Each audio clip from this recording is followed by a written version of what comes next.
Bueno, ahora sí, Hola, buen día. hola Yael. ¿Cómo andas, Cami? Damos formal inicio entonces al encuentro con Diego que propicia Mariano desde GID. Mariano, agradecidos por estos encuentros mensuales tan ricos que no solamente tienen mucho público en vivo, sino que después se replican durante el mes porque son una herramienta para la toma de decisiones sumamente interesante. Así que a los dos, muchas gracias. ¿Querés contarnos un poquito cómo vamos con lo de imágenes? Diego, Marian, contar un poquito lo que estamos haciendo con GID, aprovechando Dale, la gente que nos acompaña. dale. Bueno, nosotros desde GID generamos un acuerdo con la DAN en el cual a todos aquellos socios que tengan pólizas en la empresa van a poder acceder a la plataforma nuestra de imágenes satelitales Index on Demand como para poder ver la evolución de los cultivos a través de la utilización de un índice que se llama índice verde y que este índice lo que mide es la salud de los cultivos en el estado de crecimiento y sino también uno puede analizar cómo es el desarrollo de los rastrojos para ver si hay buen control de malezas, cómo se entra a la siembra, eventualmente también uno puede ver detalles como escapes de malezas resistentes, en el cual a través de la imagen de índice verde uno puede saber dónde están y de esa manera poder hacer una aplicación dirigida o evaluar las aplicaciones, no solamente las siembras, sino también las aplicaciones de agroquímicos, tales como, por ejemplo, la fertilización, en el cual uno puede verificar si a través del índice verde la fertilización que se realizó, sobre todo en los cultivos de fina, tuvo un efecto, o en algunos casos, si usan franjas de saturación, también ver cómo esa franja de saturación va evolucionando y evaluar si hay respuesta para poder después planificar una segunda aplicación. Así que con eso estamos trabajando junto con la DAN. Nos interesa mucho y creo que a los productores también poder conocer cómo es el estado de los cultivos y a través de este convenio poder llegar a ellos con esta información y obviamente abiertos a cualquier consulta que tengan aquellos usuarios que están viendo las imágenes para poder ayudar y colaborar al mejor uso de esas imágenes. Muchas gracias. Vamos muy Por bien, favor. muy bien. Bien, Traccionan imágenes todo el tiempo en la plataforma, así que bien, contenta de buenísimo. acompañar. Sí, muchas gracias.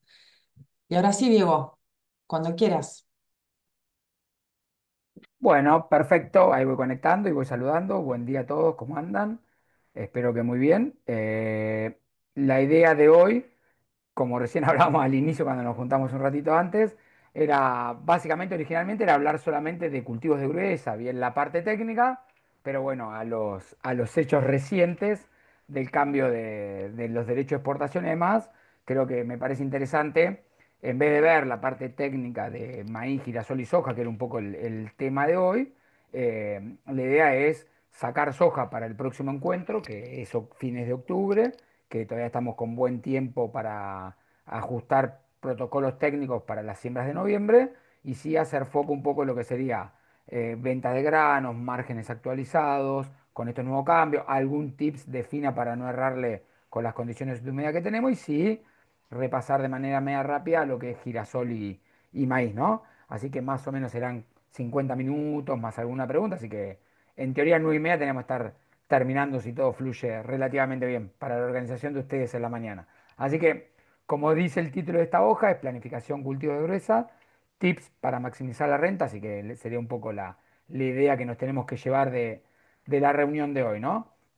Básicamente siempre está bueno empezar con cómo es la evolución de precios en el mundo, que básicamente cuando uno dice el mundo del precio, tenés que mirar los tres granos importantes, que es soja, maíz y trigo, y sobre todo siempre se mira las posiciones disponibles de Chicago, básicamente para ver tendencias, ¿no? Entonces cuando uno mira el eje que le estoy marcando acá con el cursor, para soja, maíz o trigo, un poco lo que se ve cuando uno compara año contra año, es que la soja casi bajó un 7-8%, que es pasar de este piquito de acá al pico mínimo acá, pero es un 7-8%. El maíz, con todos los vaivenes que hubo en el medio, que lo hemos ido explicando estas 7-8 reuniones que tenemos, hoy en día podemos decir que está a igual valor que el año pasado, cuando uno compara inicio contra inicio de esta serie de un año. Y sí, cuando uno mira el trigo, fue el patito feo de la boda, que fue el que siempre fue cayendo, con algún pico en algún momento cuando se complicó algo en lo que es el hemisferio norte, pero en líneas generales, cuando uno mira la tendencia del trigo, siempre fue a la baja, ¿no? Entonces, resumiendo un año los precios, podemos decir que la soja bajó un 10%, el maíz está empatado y el trigo ha tenido casi una caída del 15 al 20%, que obviamente repercutió mucho en los planes de siembra que tenemos en las empresas. Cuando uno ya hace un poquito más de foco y mira los últimos 90 días, que es lo importante para hacer las tomas de decisiones, y repito, lo uso como ejemplo nomás, porque ya venimos en estas 7 8 reuniones viendo bastante la información, venía todo con tendencia negativa, si recuerdan julio-agosto, tanto para soja, para maíz como para trigo, y salió el reporte del 10 de agosto de Luzda, que fue muy alcista para soja, porque bajó área, empató rinde y aumentó consumo, y para maíz fue muy bajista en su momento porque dijo que iba a tener una super cosecha. Bueno, ¿qué pasó? Enseguida la soja reaccionó, que fue este pico que estamos viendo ahora, pero últimamente empezó a bajar por dos o tres noticias. Primero porque ya está muy cerca la cosecha de soja en Estados Unidos y los últimos 3 4 días porque Argentina se está lanzando con mucho grano al mercado internacional. Entonces, básicamente, ¿qué es lo que estamos viendo hoy en día? Es que la soja estaría en un mercado medio bajista en el día de hoy, por eso lo comento para tomar decisiones de venta. Esto es Chicago, para tomar decisiones de venta en el mercado local, que lo vamos a ver en las próximas dos diapositivas. Y el maíz, como pasa siempre, a partir de septiembre empieza el alza de precio, que es un poco lo que estamos viendo en esta curva, ¿no? Y trigo, puntito para arriba, puntito para abajo, misma tendencia a la baja, ¿sí? Eso era un poco para darle el marco a lo que vamos a ver ahora. Para familiarizarse un poco con algunos términos, acá lo que figura es, esto es unos trabajos que hizo CREA en base a datos de la Secretaría y la Bolsa de Comercio, pero básicamente lo hemos visto también en las reuniones. ¿Qué pasó el 22 de septiembre a la mañana, que fue el lunes a mañana? Obviamente hubo cambio en los derechos de exportación. ¿Y cómo se lee esto cuando uno lo mira como potencialidad y qué es lo que realmente está pasando en los mercados, ¿no? Cuando uno miraba la última posición que había cotizado, que era la del 18 de septiembre, que creo que fue el jueves, el precio FOB, que es el mismo que vemos en cualquiera de estas posiciones de mercado disponible en Chicago, decía $416. Al jueves, viernes, sábado, domingo también, pero no hay mercados, estábamos con 26% de derecho de exportación. Entonces, eso significaba una quita de $108 en el precio, ¿no?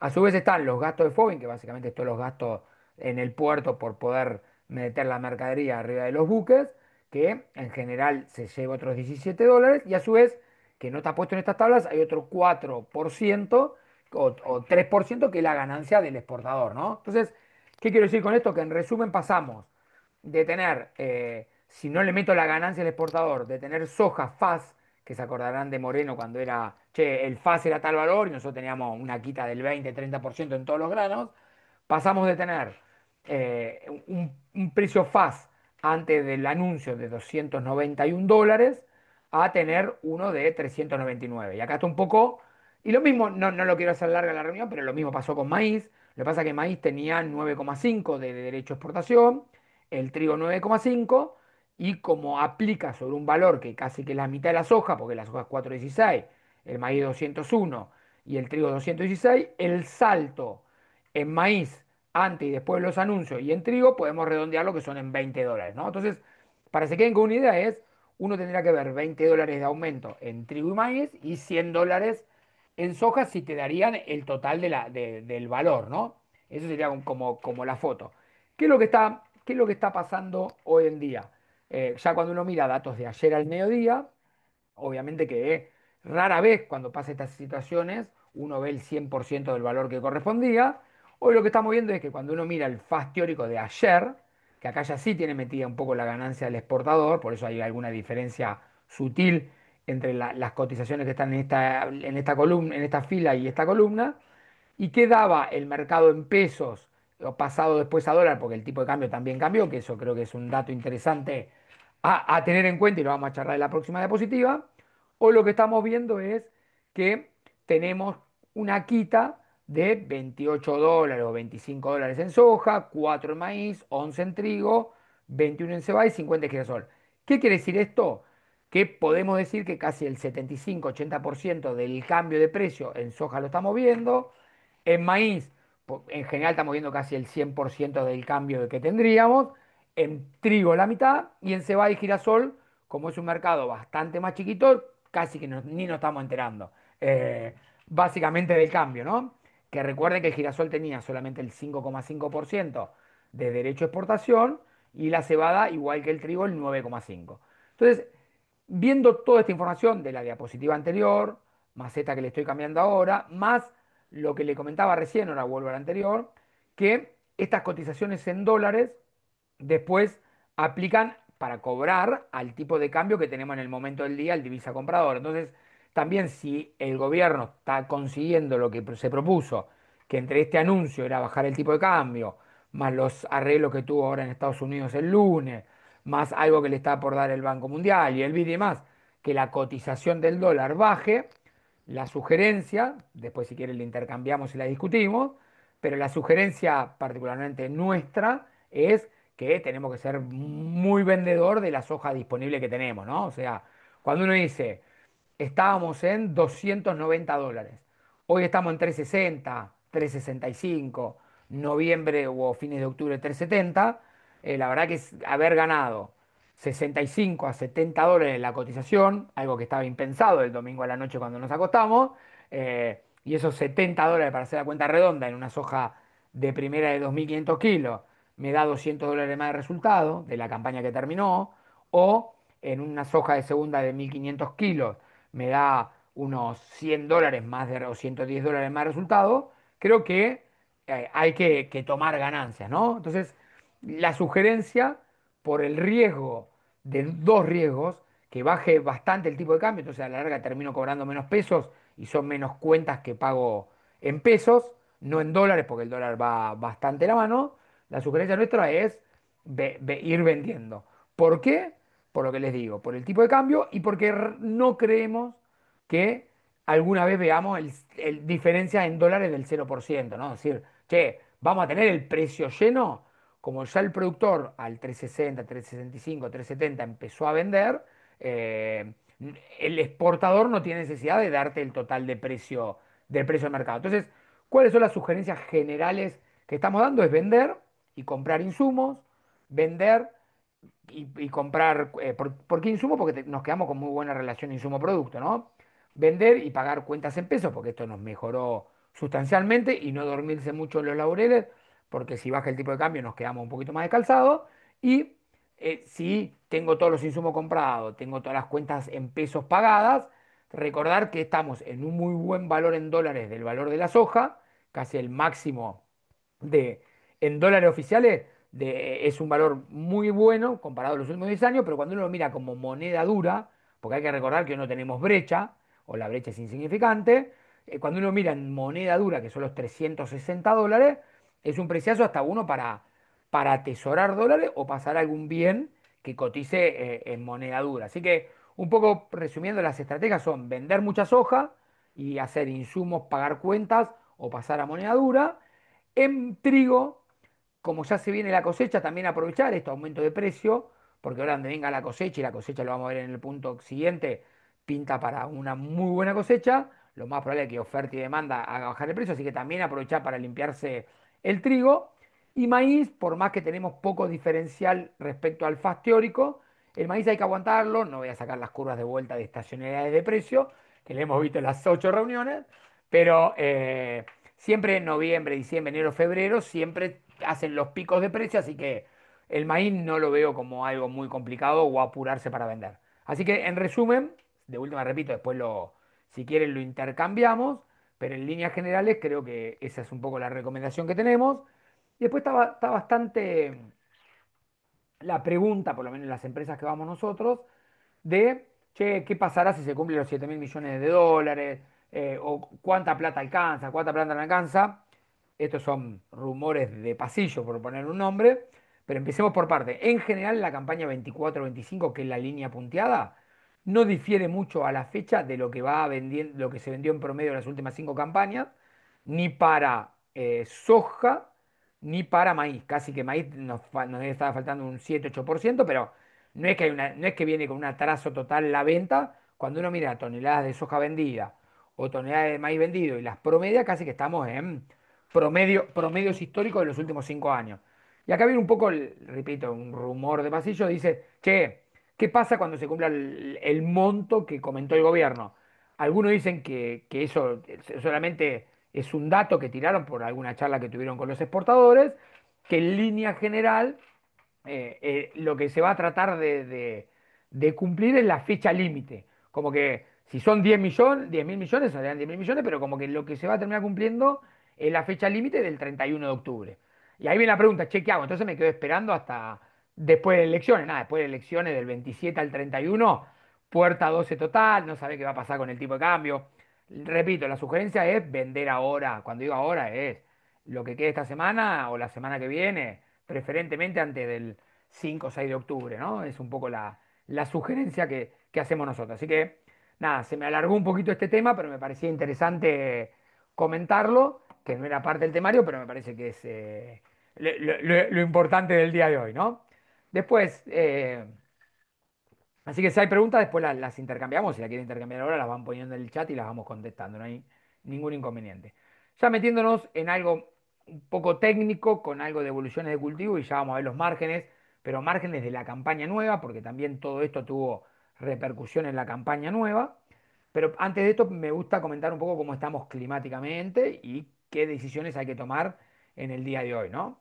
Esto es interesante, estamos comparando la campaña 23 del 23 de septiembre, esto fue ayer, cómo está toda la región pampeana de humedad y nada, núcleo y litoral. O sea, la verdad que cuando uno mira esta situación y lo compara con la campaña 24, con la campaña 23 o la campaña 22, salvo que estemos en el lugar que estamos totalmente inundados, que son en general los bajos de muchas regiones, en todo lo que es cultivo de loma, donde está sembrada la fina, la verdad que estamos en muy buenas condiciones, con buenas condiciones de cultivo, porque estamos entrando a octubre, que eso ya son momentos demandantes de humedad, con perfiles totalmente llenos.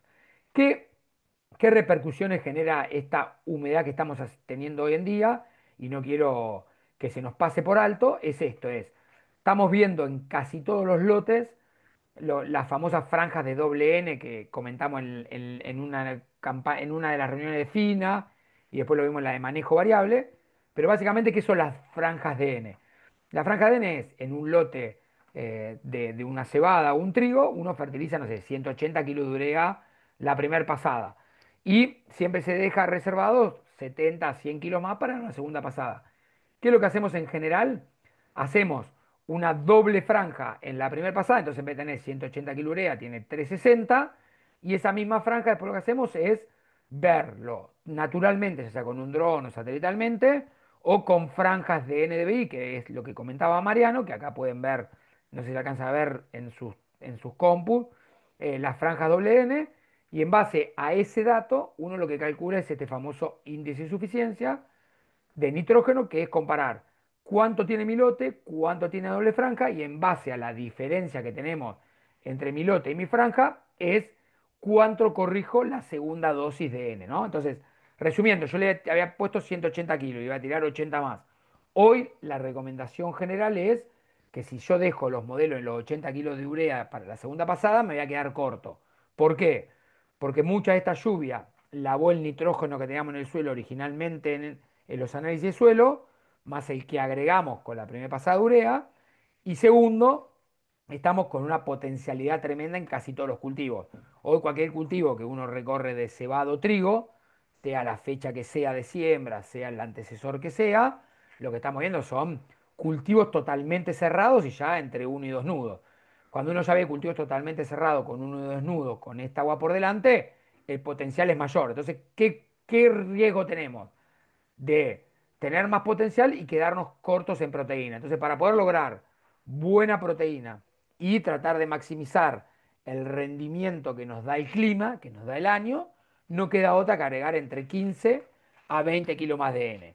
Resumiendo el ejemplo que seguimos, es en vez de poner 80 kilos de urea, uno tendría que ir a 110 kilos de urea por lo menos para tratar de captar ese plus de rinde y ese plus de proteína en los cultivos, ¿sí?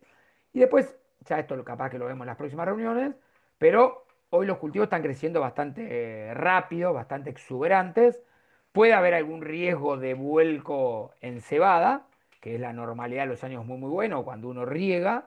Entonces, una recomendación es ya ir hablando con tiempo con los cosecheros para poner estos puntones en la plataforma por si hay algo de vuelco en los lotes, ya llegar preparado a la cosecha de los cultivos. Y siguiendo con las buenas noticias, creo que sí, creo que es un día de lindas noticias. Habrán visto que los fertilizantes vienen bajando.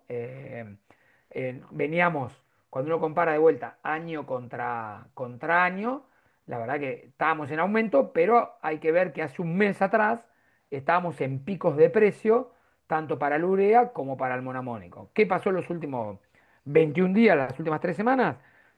La tendencia de los precios, tanto de urea como de monamónico, es a la baja. Estos son precios FOB, o sea, son precios internacionales en el mundo originados en distintos destinos, pero este 460 que vemos, por ejemplo, el 18 de septiembre en Argentina, corresponde con un urea de mercado de $610.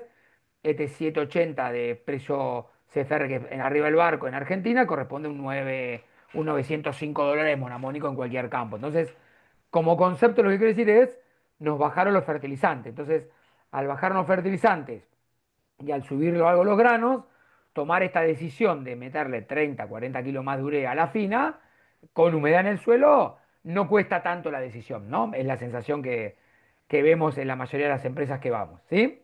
Después, siguiendo un poco con la fina y para tratar de cubrir la fina y que no se nos escape nada, hoy el último punto que nos queda, sacando la fertilización nitrogenada, es controlar la parte sanitaria.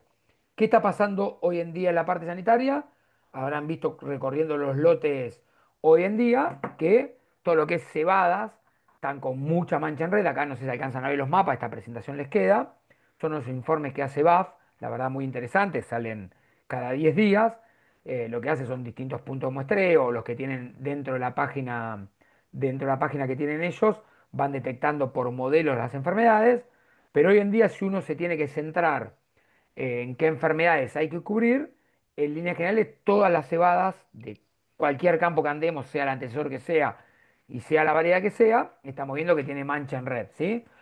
Y el otro punto importante es, estamos ya en varias regiones con riesgo de ramularia, que la ramularia no la ves a la enfermedad, pero en general se va generando con la cantidad de agua que va teniendo uno durante agosto-septiembre. Hoy casi que la cantidad de agua de agosto-septiembre la cumplimos, nos falta algunos golpes de calor de octubre y noviembre que en general ocurren. Así que, ¿qué quiero decir con esto? Entre la cantidad de mancha que estamos viendo y el riesgo de ramularia que tenemos hoy en día en los lotes por lluvia, la sugerencia es ir a un esquema de una aplicación y medio fungicida, que básicamente es hacer algo ahora en un nudo, dos nudos, con 700 de orquesta, 500 de criptón común, por poner dos ejemplos, pero que tenga algo de carboxamida para controlar la ramularia, y a los 20 días, cuando el cultivo esté en hoja bandera o inicio de espigazón, ir con la dosis llena del segundo fungicidas, que en ese caso sería 1 litro de orquesta o 700 centímetros cúbicos de Krypton X Pro o un pack cada 9 de Miravis triple, ¿no? Esa sería un poco la estrategia de cebada. Y en trigo, hasta la semana pasada no se veía nada. Esta semana que comenzó ya empezaron a caer reportes que se empezó a ver algo de roya, sobre todo en los trigos tempranos, llámese 802, 820, Araucaria y algún otro temprano tipo Fresno, sobre todo roya amarilla y roya anaranjada, que en general responde 100% agua, y medio que la estrategia es la misma. No es tan necesario en la primera pasada la carboxamida, así que uno podría ir con un ópera, por poner un ejemplo, o un criptón común, que si bien no tiene carboxamida, el criptón común tiene dos triazoles que controlan muy bien la roya y también la ramularia. Tendríamos que ir con criptón común. Y la segunda se puede hacer con los mismos tratamientos que la cebada. Así que en resumen, para no hacérselo muy largo y ya nos metemos en márgenes, defendamos la fina, porque está recontra buena, más N y tratamiento y medio de fungicida, ¿sí? Eso sería un poco la clave de la fina. El tercer apartado ya es meternos en márgenes de los cultivos. Cuando enviemos margen los cultivos, acá lo que del plan, ¿no? Esto sería plan campaña 25-26, que es la que está en curso hoy en día, y la que habrán visto que también movieron un poco los precios, que eso en general, cuando uno estudia los derechos de exportación, no tendría que haber habido cambio de precio, porque en teoría no sabemos ni qué derecho de exportación va a haber en abril, mayo con la soja, junio, julio con el maíz, o girasol, marzo, abril, pero hubo movimientos en el precio. Y creo que está bueno al haber movimiento en el precio, fue una de las ideas comentarles a ustedes qué es lo que estamos viendo, ¿no? Bueno, ¿qué es lo que pasó? ¿Qué es lo que pasó ayer, para poner los precios entre lunes y martes y hoy? Hubo algún aumento en el precio del trigo de casi $10 por tonelada. En cebada forrajera también $10 por tonelada, pasamos de 180 a 190. La cebada cervecera movió un poquito menos, ya había algunos negocios de 210, se fue a 215, pero podemos decir en líneas generales que trigos y cebadas aumentaron unos $10 por tonelada, ¿no? Que eso quieras o no repercute en el negocio.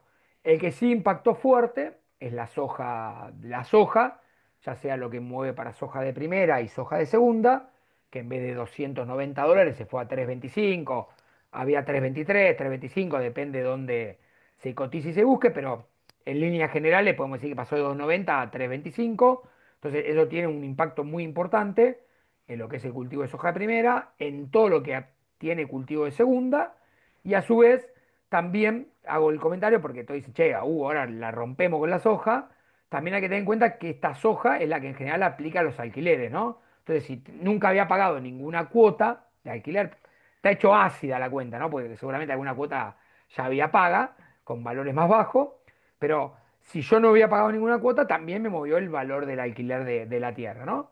El maíz mejoró casi $15 y girasol, como les comenté hoy, lo manejan 3, quedó totalmente inmune a estos cambios de precio con 380 el girasol oleico y 340 el girasol común. Repito, es para la zona Mar y Sierra Serrano, que nosotros tenemos dos ambientes. Uno que llamamos de alto potencial, que en general paga 14 quintales y medio de soja, y otro de medio potencial que paga 13 quintales y medio. Los de alto potencial, en líneas generales, solamente hacemos cultivos de gruesa, porque la fina se hela o se encharca, y en el de medio potencial, que son las lomas, van todos los cultivos, ¿no? Eso ya lo hemos visto, creo que en las 7 reuniones, así que no quiero ponerme muy denso con esos datos. ¿Qué es lo que pasó? Enfocando en el de alto potencial, repito, alto potencial son estos rindes, 3.200 soja, 9 maíz, 2.800 girasol, que aplica solamente a los cultivos de gruesa, con soja 325, maíz 178, oleico 380, común 340, pero bonifica materia grasa y paga 14 quintales y medio de alquiler, que son los $471 más los $50 de administración de pool, ¿no? Entonces, lo azul, que es el alquiler más la administración, eso es transversal a todos los cultivos, porque cada hectárea paga el mismo valor de alquiler y de administración. Lo rojo es el costo directo de los cultivos y lo verde es el resultado, ¿no? Es el resultado. Y acá lo hice bien ejemplificado, por eso lo puse a estos 4 cultivos que acá la podrán ver en verde, que es post derecho de exportación, y en rojo pre-derecho de exportación. Podemos decir que es lunes a las 8 de la mañana y a las 10 de la mañana, para hacer una cuenta sencillita.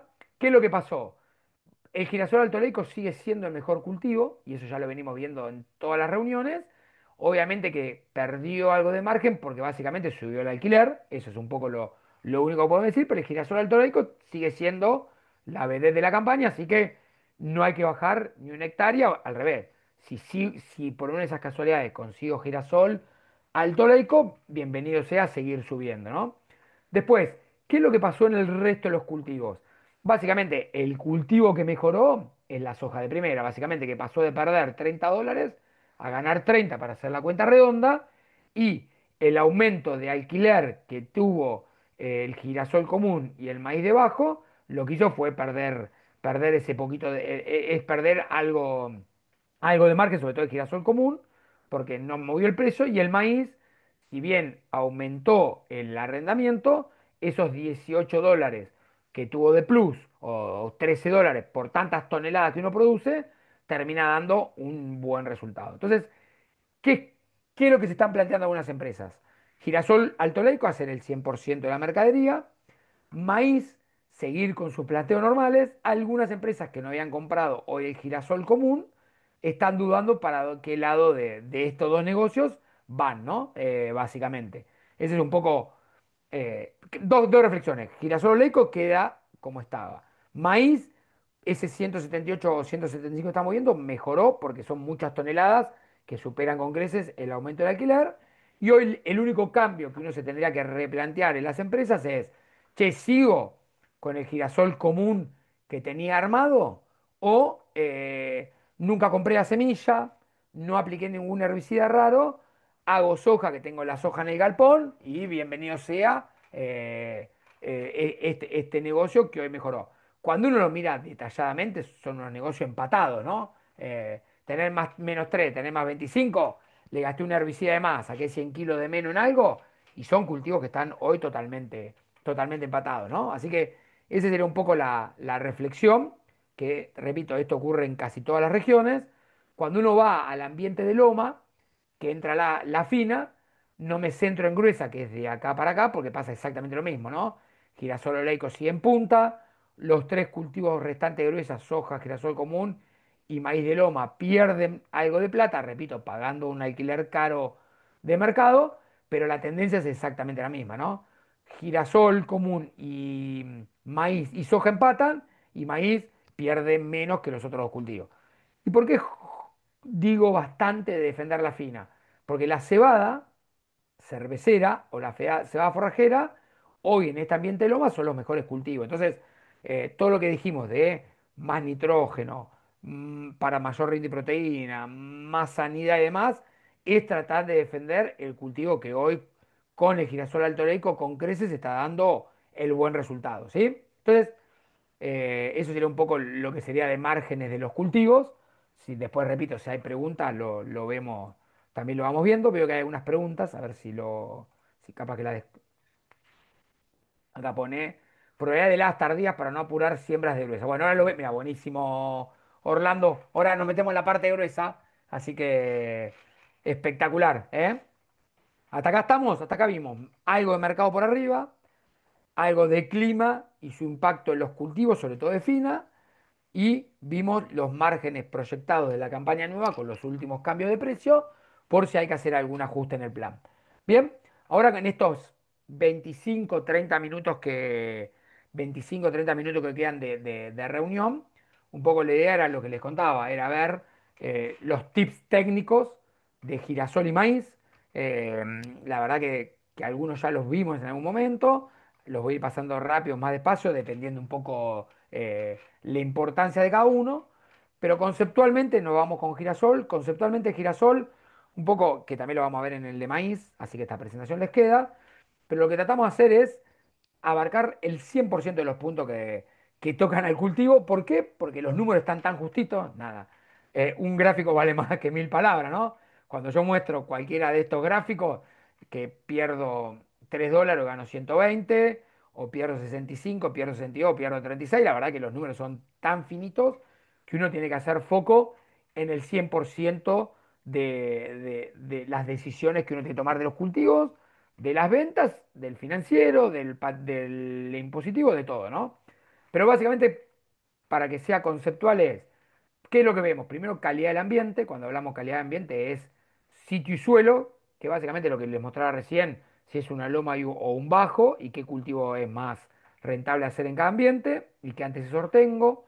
Después de toda la parte de estructura del cultivo, cuando vemos estructura del cultivo es fecha de siembra, genotipo, distancia y densidad. Y acá viene la pregunta de Orlando, che, fecha de siembra, ¿qué hacemos? Y en base a qué genotipo metemos. O sea, acá sería estructura del cultivo, que está bien llamado estructura del cultivo, porque si yo le erro acá, quizás cualquier decisión que haga para abajo está todo mal. Después, nutriente, en girasol básicamente nitrógeno, fósforo y boro. Protegerlo al cultivo, que es cuidar enfermedades, maleza e insectos, y tampoco descuidar la cosecha, que muchas veces encontramos problemas, y hoy les mostraba puntualmente, ojo con el hueco en cebada cuando tenemos buenas condiciones de cultivo, y pidiendo a los contratistas con tiempo los puntones para la plataforma, ¿sí?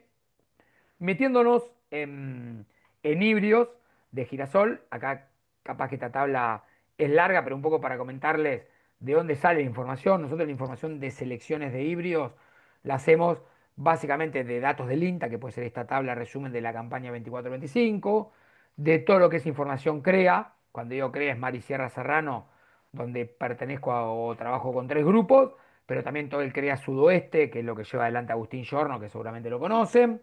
Eh, También hay datos de APRESID. Bueno, un poco la idea es sumar mucho dato y en base a todo ese N seleccionar los mejores materiales.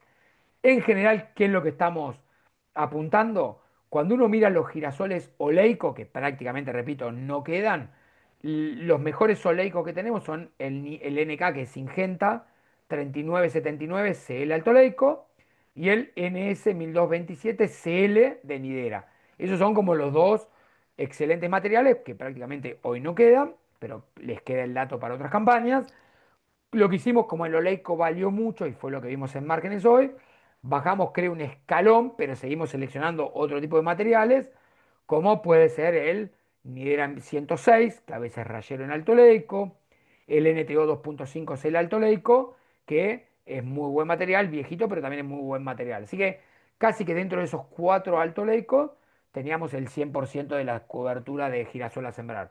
Y después vienen todos los comunes, que como el abanico es mucho más grande y todavía queda disponibilidades. Y ahí, para nombrarle algún par, tenemos el Syngenta o NK 3969, estos dos Brevan, pero sobre todo el 4225 anda excelente. Tenemos el 1115, el 1113, bueno, el 3970. Dentro de esos 4 Leico y los 5 comunes que le nombré, esto es un poco la decisión de los cultivos. ¿Por qué?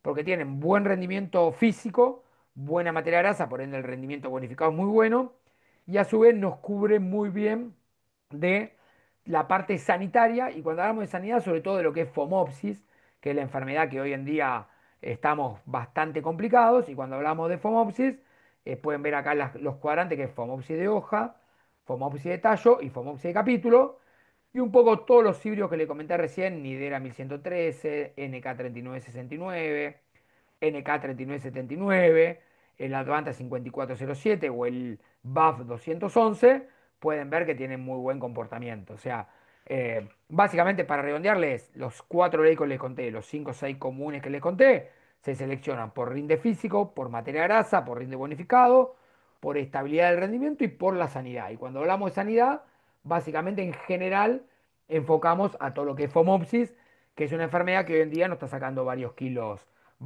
¿sí? Bien. Después acá sí respondo la pregunta de Orlando, ¿sí? Estamos de acuerdo, Orlando Williams, que básicamente, ¿qué es lo que estamos haciendo en casi todos los campos? Por, por heladas, acá pueden ver, esto es fecha de siembra girasol, por heladas, y por qué momento quiero que me caiga la floración del cultivo, ¿sí? ¿Qué es lo que estamos haciendo? En general, tanto para girasol, que es lo que estoy viendo ahora, y después lo vamos a ver para maíz, en general venimos atrasando o venimos sembrando cada vez más tarde nuestros cultivos, ¿no? Y como ejemplo, uso si quieren datos de Albly, que es una de las empresas que también trabajo, mirando las últimas 12 campañas y todo ajustado por rendimiento índice de las distintas campañas por fecha de siembra. Cuando uno se va a la zona marisierra costera, que pongamos que es Piede, Mar del Plata, Necochea, Miramar, ahí sí, todo lo que sería octubre, pero sobre todo del 15 de octubre al 30 de octubre, tiene buen recorrido, sería como, che, en ese lugar que es Jamón del Medio, anda con esa fecha que no fallás, pero ya cuando te vas a a la zona marisierra serrana, que es Tandil, Balcarce, Benito Juárez, podemos decir que es Azul o La Barriga, nosotros en general, repito, por heladas y por floración, y a veces por anegamiento, porque los lotes que sembramos es los lugares bajos, nosotros estamos viendo que casi que nuestra mejor fecha es la primer quincena de noviembre. Entonces, ¿qué es lo que hacemos? Es casi que largamos el 20 de octubre con los primeros lotes y terminamos el 15 de noviembre con los últimos. Cada uno sabrá dentro de su ventana de siembra con maquinaria propia o con contratistas cómo puede cumplir los tiempos, pero si uno tuviera que poner una fecha óptima, yo diría 5 de noviembre. Y ese 5 de noviembre, manéjense con su logística días para adelante y días para atrás. Pero eso sería un poco la idea, y repito, por heladas, por agua y para no llegar al periodo crítico en momentos complicados de humedad, ¿sí? Bien, después, esto ya lo vimos en la reunión de julio o de agosto del manejo variable. En general, hoy en día casi todos los planteos que queremos para lograr la eficiencia que necesitamos para potenciar los márgenes es hacer planteos con manejo variable. Y cuando uno hace manejo variable, cuando tenemos el ambiente A, que sería el bueno, por eso está verde, el B como la situación media o intermedia, o el C, el ambiente malo, en general, a medida que vamos de mejor al peor ambiente, ¿qué vamos haciendo? Bajando plantas, estos son semillas por hectárea, bajando plantas, bajando fertilización de monamónico y bajando el modelo DN. Entonces, los invito, que lo vimos en la reunión de julio-agosto, ahora se me perdió bien el cuál de las dos fue, creo que los invito a que tenemos que hacer manejo variable en girasol y maíz, porque tenemos probado después de 6 años que las respuestas son lindas, entre 100 a 150 kilos de rendimiento, que en margen es un montonazo, decir, che, voy a tener 30, 40 dólares más de margen, cuando uno vuelve a los márgenes, perdón que voy y vengo, cuando uno dice, che, voy a tener 40 dólares más de margen, es meterle verdecito a cualquiera de estos gráficos, ¿no? Uno dice, che, 40 dólares me voy a andar complicando la vida, 40 dólares hoy es un montonazo de plata. Entonces, los invito a que nuestros cultivos tienen que ser con variable. No tengo variable, quédense con este dato. Mi lote es muy bueno, aplicar la tecnología del ambiente A, mi lote es intermedio, hacer la tecnología de B, mi lote es malo, hacer la tecnología de C. Y relacionándolo con fecha de siembra, si mi lote cada vez es peor, voy atrasando fecha de siembra, ¿no? Entonces, si yo digo, tengo un lotazo, como les contaba hoy, que va a dar 3.200 kilos, sembrarlo el 20 de octubre. Tengo un lote intermedio, sembrarlo el 5 de noviembre.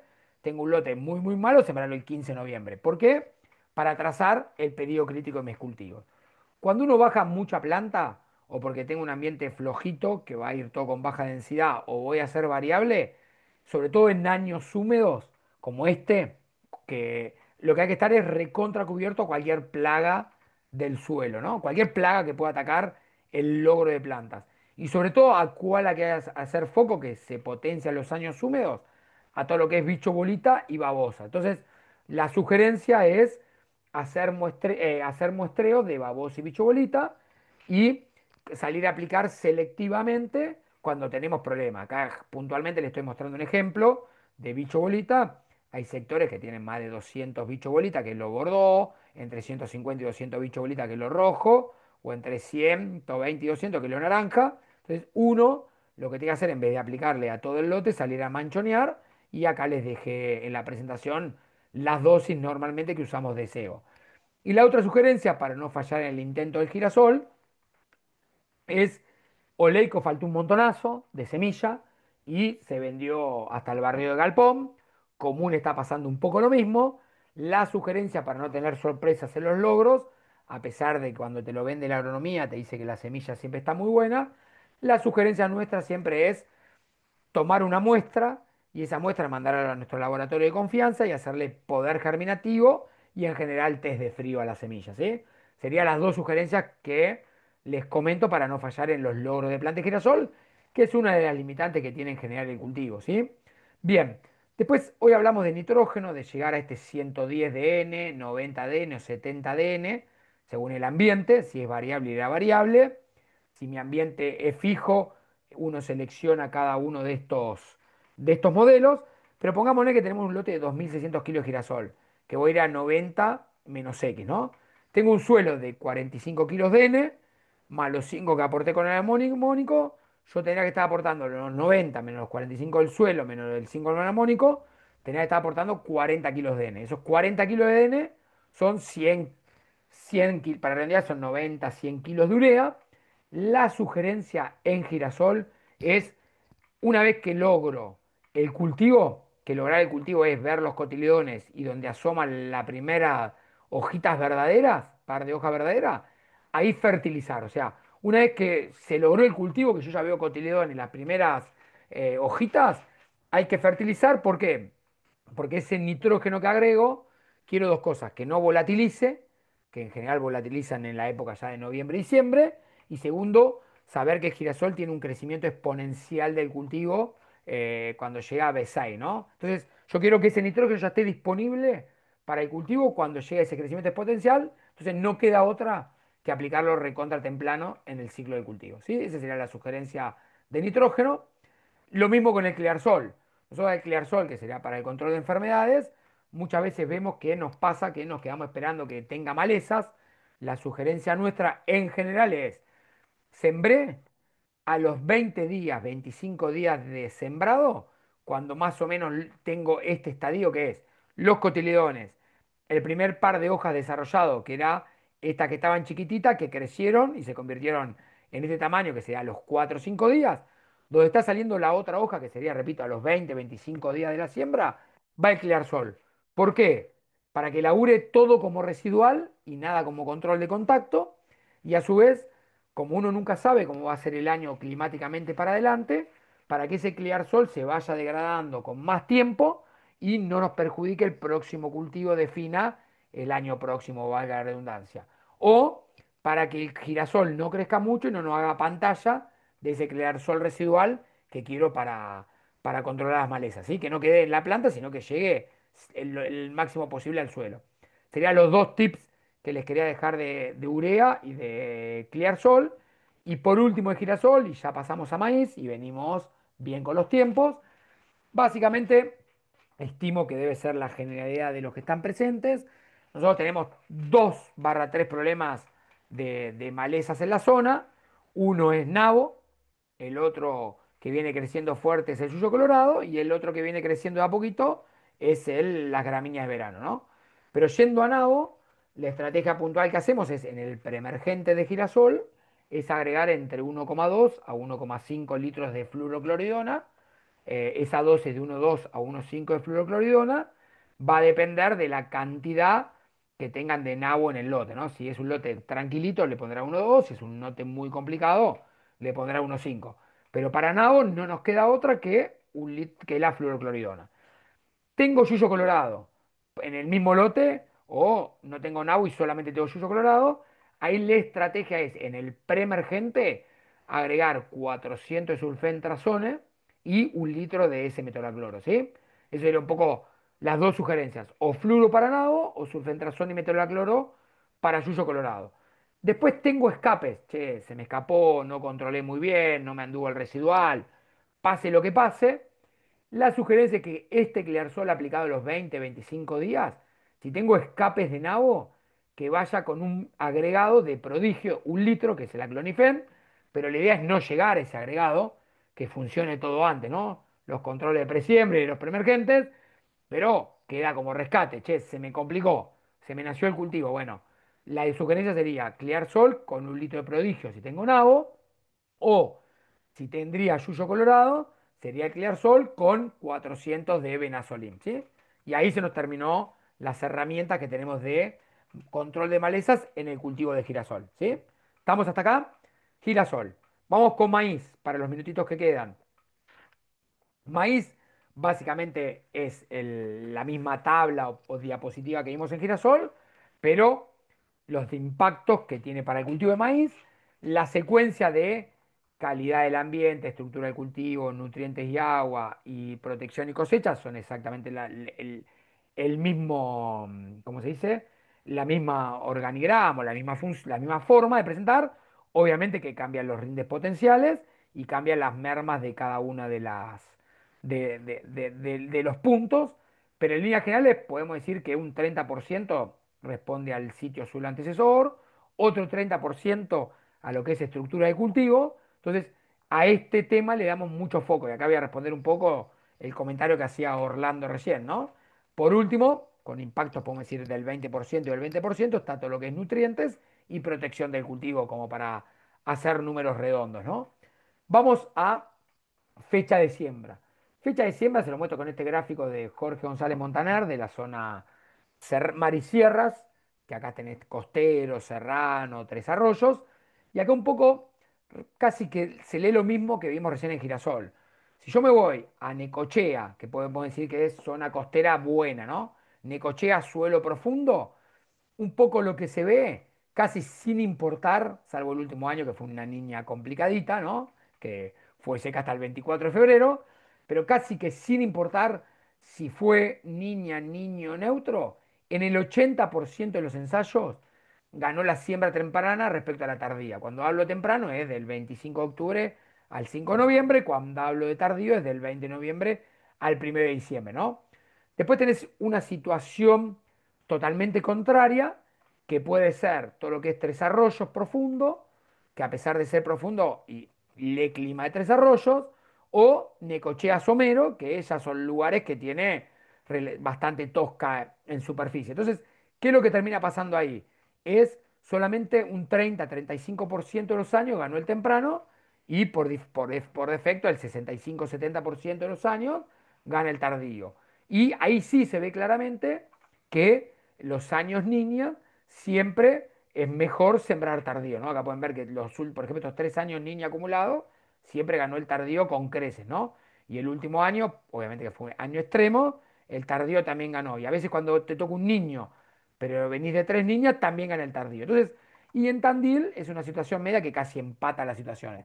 Entonces, lo hago fácil y lo resumo es, estoy en lotes espectaculares de la zona costera, 20 de octubre, 5 días de noviembre. Estoy en Tres Arroyos o Necochea Somero o voy a hacer la zona serrana en Loma, 20 de noviembre, 25, 28 de noviembre será la fecha óptima.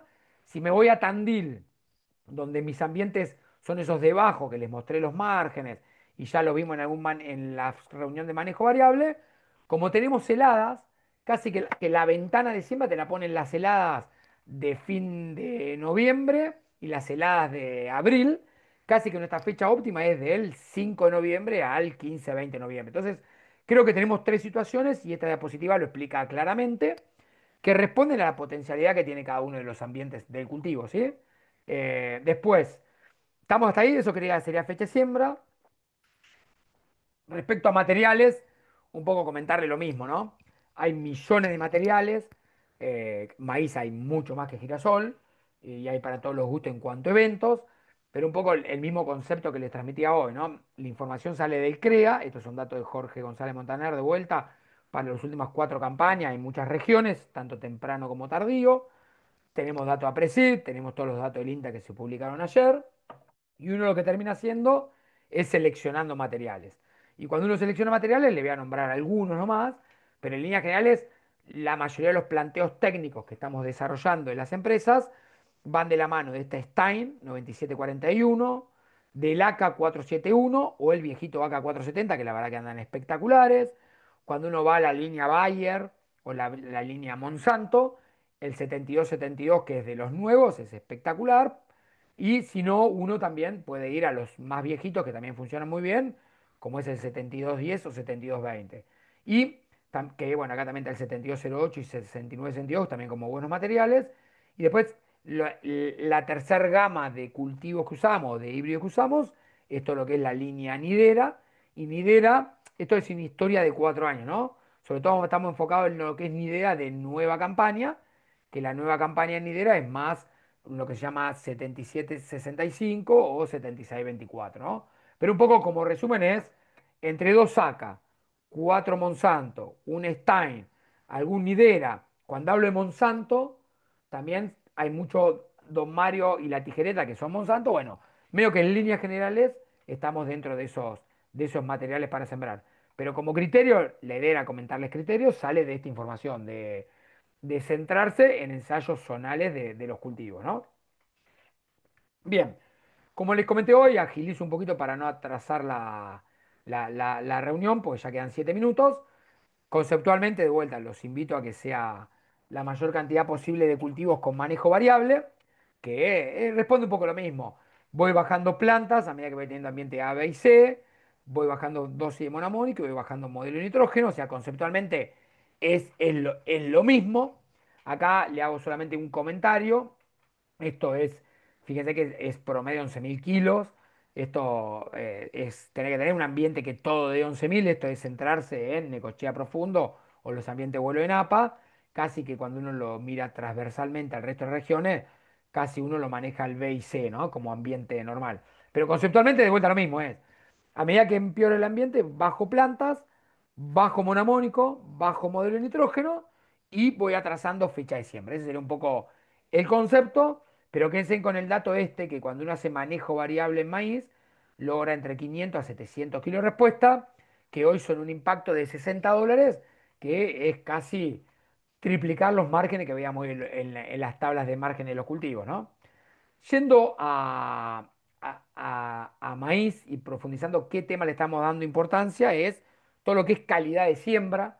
Nosotros queremos que los cultivos queden bien sembrado en cuanto a distancia espacial y temporal, porque la repercusión en rendimiento es muy grande. Como dato, le pongo que cuando uno siembra mal un cultivo, ¿no? Por decir mal un cultivo es, tengo 10 centímetros de desvío estándar o tener 15, por cada punto voy perdiendo casi 150 kilos. Y después, cuando uno mira las distancias temporales, que es decir, che, tengo una planta en B6 y otra en B4 o B2, también uno va perdiendo kilos. En resumen, si uno siembra mal en distancia y mal en temporalidad, uno podría estar perdiendo casi 450 kilos por un factor y 450 kilos por otro factor. Entonces, hoy en día, a este punto, le estamos dando mucha importancia y casi que se usan barra y rastrojo en el 100% de las siembras de maíz. Se trata de sembrar con precisión planting o sistema Bosch, todo lo que tenga muy buena calidad de siembra y esa calidad de siembra esté regulado. Y hoy lo pasé por alto, todo lo que viene de verdeos o cultivos de cobertura, eh, que uno siempre dice que las mermas van por el agua, además del agua, esto es un ejemplo puntual, además del agua, muchas veces las mermas van por malas calidades de siembra, por mayores riesgos de heladas que te deja ese antecesor y porque también uno se consume gran parte del nitrógeno que tiene el suelo disponible, más lo que se va a ir consumiendo posteriormente porque mineraliza menos. Entonces, un poco la idea es, por más que hay agua, barbechar cultivo de cobertura, barbechar los verdeos, sembrar bien y que esas siembras sean con muy buena barra rastrojo y calidad de siembra. Siguiendo con nutrientes y replicando un poco lo que vimos hoy en el cultivo de girasol, la idea de la nutrición, valga la redundancia, nitrogenada, que son modelos de 190 para el de alto potencial, 160 para el de medio potencial y 130 kilogramos de N para el de bajo potencial, conceptualmente un poco lo mismo. Acá está cómo va acumulando nitrógeno el cultivo de maíz con datos de Balcarce. Yo quiero que el 100% de mi nitrógeno esté disponible en B6 cuando el cultivo empieza a crecer exponencialmente. Entonces, yo quiero que acá esté disponible. Entonces, para eso, ¿qué es lo que estamos haciendo? Del total de N, agregando casi la mitad en preemergencia y la otra mitad en B2, B3 del cultivo, o sea, bien temprano. ¿Para qué? Para nunca limitar el rendimiento. En general, la mitad de ese N que agregamos lo hacemos acá con urea y ya la segunda mitad con cultivo logrado y con posibilidades de volatilización de los cultivos. En general, ahí nos enfocamos en los líquidos, que no sé si lo alcanzan a ver o no en sus pantallas, capaz que quedó letra chiquitita, pero los líquidos ya en diciembre, porque esto es casi diciembre, o 10 15 de diciembre, los líquidos tienen 1 a 2% de pérdidas por volatilizaciones, y ya los sólidos llámese urea, estamos hablando de 7 a 15% de pérdida. Entonces, para uno ser eficiente, no queda otra que gastemos la urea boleada bien temprano, te diría hasta antes de sembrar, que se vaya incorporando, y cuando completamos el modelo en B2, B4 de cultivo, la idea es ir con líquido o en su defecto alguna urea protegida de la volatilización. En maíz, y ya terminamos para no hacérselo largo, en maíz ya hablamos de nitrógeno, hablamos de fósforo, hay dos nutrientes que no hay que olvidarse, que es el zinc. En general hay que agregar zinc por lo menos entre 800 gramos a 1 kilo de zinc. Hoy las deficiencias de zinc son cada vez mayores. Pueden ver que un suelo pristino, que sería sin trabajo agrícola, tiene 100% de la región pampeana sin limitaciones. En el 2011 teníamos esta foto, en el 2018 y ahora en el 2024 casi que la frontera de deficiencias fue avanzando, ¿no? Sabemos que abajo de 1,1, 1,2 ppm de zinc como DTPA tenemos limitación en rendimiento, así que la sugerencia es, cada vez estamos viendo más deficiencias en análisis y recorriendo cultivos, es al zinc hay que darle importancia. O lo agrego con el monamónico, o lo agrego con alguna urea que ya incorpore el zinc, o una manera fácil de incorporar el zinc son con los Solmix que ya vienen con el zinc incorporado. O última alternativa, pero ya la veo más engorrosa del lado logística y práctica, es curar tu semilla con los productos que vienen con zinc para impregnar la semilla. Pero esa la veo hoy un poquito más compleja que cualquiera de las tres comentadas. Y el último factor es el azufre. Como vimos en cebada, como vimos en trigo en las reuniones anteriores, a las gramíneas le gusta el azufre. los años de alto potencial de rendimiento, de mucho lavado de nitrógeno como es este año, y por ende mucho lavado de azufre, el azufre lo paga se paga, entonces sería deseable aplicar entre 8 a 12 kilos de azufre en nuestros modelos de fertilización.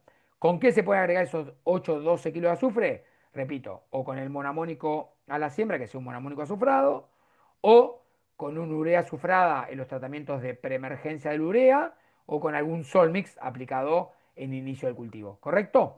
Y por último, ya terminando, malezas y conclusiones. En general, para malezas se lo hago muy sencillo, la tabla esta le queda. Nosotros estamos bastante enamorados, por poner un nombre, de los nuevos productos que andan en el mercado para lo que es control de nabo, yuyo colorado y gramínea de verano. En general, las estrategias de preemergencia de nuestros cultivos, reemplazamos la atracina y el S-metolacloro, o la atracina y el acetoclor, por los nuevos productos que son el Acurón 1, que es biciclopirona, que va a dosis de 1 litro, más el S-metolacloro, o el Adengo, que van 350 centímetros cúbicos, más 1 litro de S-metolacloro. ¿Qué nos termina pasando con esos tratamientos? En general no entramos nunca más en el lote. Entonces creo que está bueno, si uno logra hacer el Acurón o el Adengo en preemergencia, el Acurón, el Adengo en preemergencia o presiembra de bien temprana, la normalidad que nos viene pasando en estas 3 campañas que lo venimos usando es que prácticamente después no entramos en post-emergencia de los cultivos. Si entramos, entramos muy livianito a hacer algún control muy tranqui. Y el punto más fuerte es que los cultivos, cuando los cosechemos en junio, julio, agosto del otro año, salen recontra más limpios que los tratamientos que veníamos haciendo habitualmente antes, ¿sí? Así que eso sería como protocolo de malezas de cultivo de maíz. Y para terminar, conclusiones, que siempre creo que está bueno poner alguna conclusión, y empiezo de atrás para adelante. Creo que se nos alinearon algunos planetas, que es la fotito que está puesta ahí, y el leer el punto 8, que es decir, tenemos agua para buenos cultivos de fina y para empezar bien encaminado a la gruesa. Bajaron los fertilizantes, se nos acomodaron algunas relaciones de insumo-producto, mejoraron los precios disponibles de todos los granos y algunos del precio futuro. El dólar, que venía por la banda mínima, tocó la banda máxima, ahora está en una situación media, también movió un poquito el dólar, que no nos genera tanto atraso cambiario. Creo que se nos anihilaron bastante los planetas comparando fotos del jueves 18 contra fotos de hoy miércoles 25 para terminar una campaña 24-25 de la mejor manera y empezar la 25-26 está bien, muy bien. Y ya como tips más específicos, lo que fuimos viendo, después los cambios de derecho de exportación, vender granos disponibles, preferentemente soja. Si uno ordenaría las ventas, sería soja y trigo, los dos por excelencia, continuando la cebada, maíz, como dije anteriormente, aguantarlo porque siempre hay oportunidades, sobre todo en el verano, y los girasoles porque no movieron el precio hoy en día los exportadores, flexibles con el plan, si no hicimos macana de herbicidas, estamos a tiempo de cambiar. Precio de dolor de la campaña nueva, girosol oleico sigue muy vigente y son los márgenes buenos que vimos. Vender el 50-60% y ya mirando con cariño el 3,25 de la soja, como para ir cerrando algo de margen, pero no apurarse, ver la semana que viene si mejora algún dólar, comprar todos los insumos de la campaña en curso, por lo menos hasta mediados de enero, por las buenas relaciones insumo-producto, y todo lo que vimos de protocolos y tecnologías de costo cero, ajustarlas al máximo posible. ¿Para qué? Para tratar de ser lo más eficiente productivamente, comercialmente y a la larga empresarialmente y tener el máximo resultado posible de la gestión. Así que de mi parte no mucho más. Me extendí 3 minutitos, pero bueno, espero que no haya, que no se les queme las tostadas. Así que no mucho más de mi parte. Impecable, digo, 360 en una horita, lo tuyo, formidable. Tenés un par de preguntas, me parece. Dale. Bueno, lo de Orlando ya estaba. Después está otra pregunta de Brian. Se hablaba el año pasado de aparición de resistencia de yuyo colorado a sulfentrazone. ¿Hay algo nuevo? Sí. Ese dato es correcto. En general, ya en Estados Unidos se empezaron a encontrar resistencias a sulfentrazone. y también a ese metrolacloro. ¿Por qué? Porque como pasa siempre, uno se centraliza en un principio activo y en general ese principio activo se termina como quemando, por poner un nombre. En general, en nuestra zona en particular, cuando digo nuestra zona en particular, es Marisierra Serrano, Marisierra Costero, podemos poner todo lo que sería Marisierra Tres Arroyos, que lo llamamos en CREA. No hemos visto escapes de yuyo colorado al sulfentrazone, pero para no caer en esa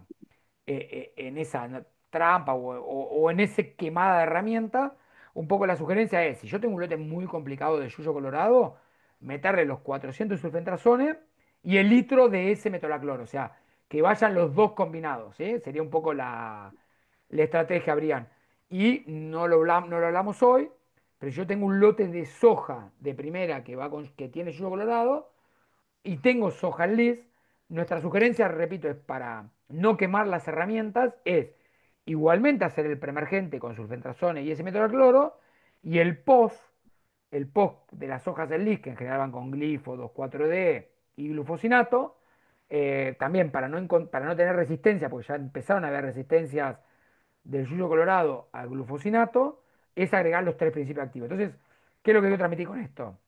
Tenemos que tratar de, sin gastar plata de gusto, ¿no? Porque ya vieron los márgenes, pero tenemos que tratar en los campos complicados o en los lotes complicados, tratar de meter la mayor cantidad de principios activos. Porque si yo meto la mayor cantidad de principios activos en mi cultivo, voy a tener menores resistencias y mejores controles. Resumiendo, sulfentrazol y metolacloro para el yuyo colorado en girasol y en soja. En maíz tenemos la opción del Acuron 1 más el Adengo, que son excelentes como residuales, y en post, piclorán y dicamba te atajan muy bien el cultivo, ¿sí?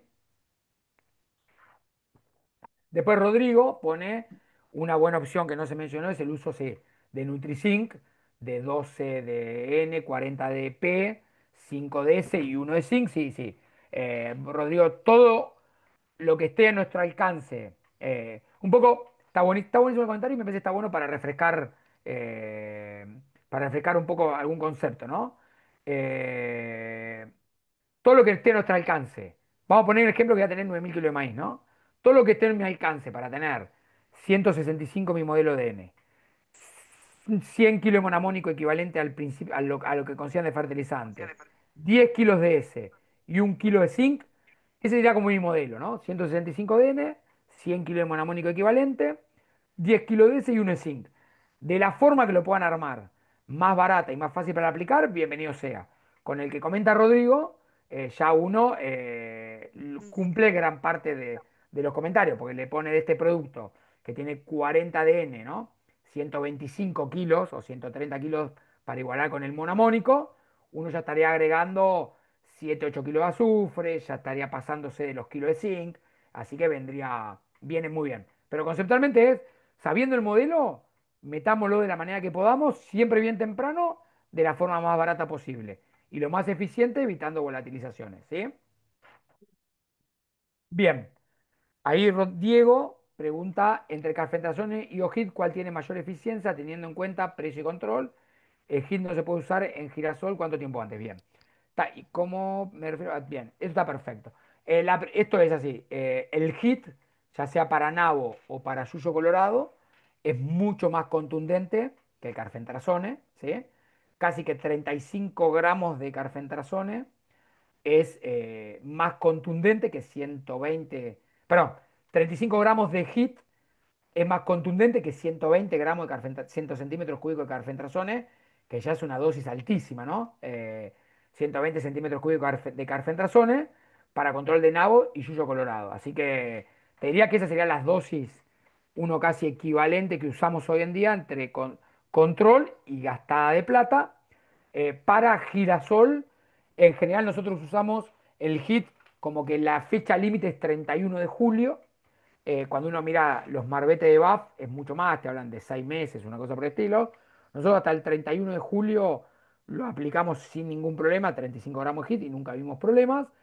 Este año que llovió mucho, la verdad que tuvimos lluvias abundantes, agosto, septiembre. Si te fuiste al 10-15 de agosto y voy a estar sembrando mi girasol el 10 de noviembre, me animaría igual, no vas a tener problema. Del 10 de agosto al 10 de noviembre, no vas a tener problema con ese hit aplicado. Eso sería un poco los comentarios. ¿Qué estamos haciendo para mejorar si tengo mucho nabo y quiero mejorar el control de carfentrazone en un lote que va a girasol ahora en los presiembras? Lo que hacemos es, yo voy a aplicar 1,5 litros de fluorocledona, yo ya sabía que lo iba a aplicar al 1,5 litros de fluorocledona. Lo que hago es mezclo los 120 centímetros cúbicos de carfentrazone con la mitad de la dosis de fluorocloridrana, con 750. ¿Para qué? Para que me ayude a controlar ese nabo presente.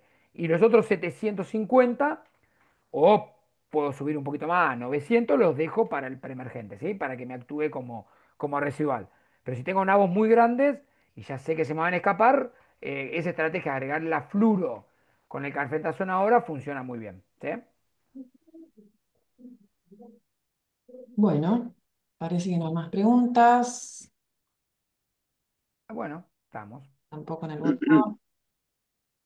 Bueno, Diego, nada, impecable, como Bueno, siempre. Me bueno, llegan muchas gracias. felicitaciones al WhatsApp.